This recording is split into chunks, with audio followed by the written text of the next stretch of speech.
Hey, it's Dr. Mormon.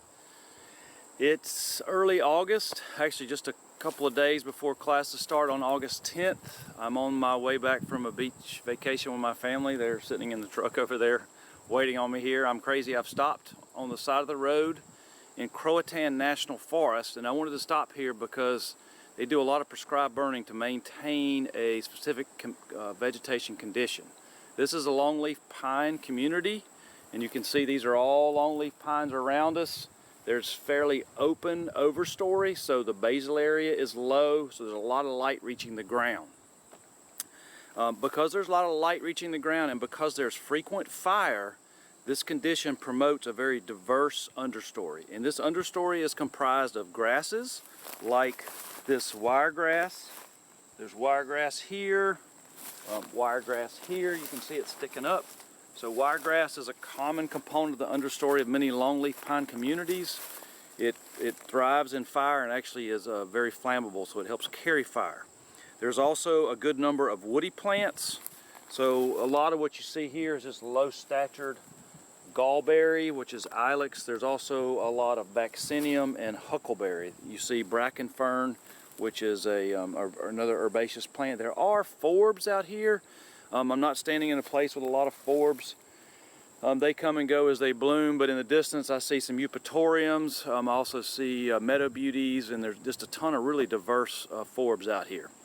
So a couple of things to talk about is that this frequent fire actually limits the mid-story development. So you see very little mid-story. Actually just there you see an oak tree or a hardwood tree that's persisting in the context of this frequent fire, but it looks pretty stressed, and this is one of the few hardwood trees in the mid-story. So this open, you can see some in the distance too, this open mid-story creates a condition that favors light to the ground and also favors a red-cockaded woodpecker. And I actually heard a red-cockaded woodpecker just a second ago foraging in the canopy here.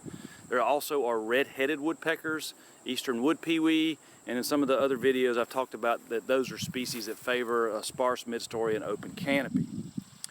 The last thing I want to talk about is fire frequency.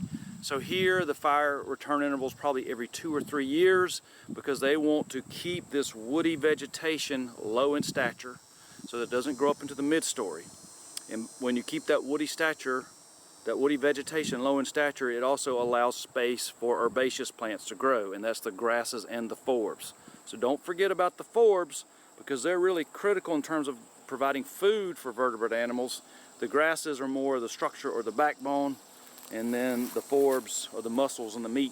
So they're very important. If you wait a longer time since fire, this woody vegetation is going to grow taller and form a more dense woody understory, and it's going to shade out the herbaceous plants. Another thing that frequent fire does is it consumes the leaf litter. So you can see it's been not long since this was burned, maybe earlier this year, and you can see that the ground is bare. I don't know if you can see that, but you can see the ground is bare, and the only thing that's here is just a few of the longleaf pine needles that have fallen. A few longleaf pine needles that have fallen since this fire that probably occurred earlier this spring or even in this past winter.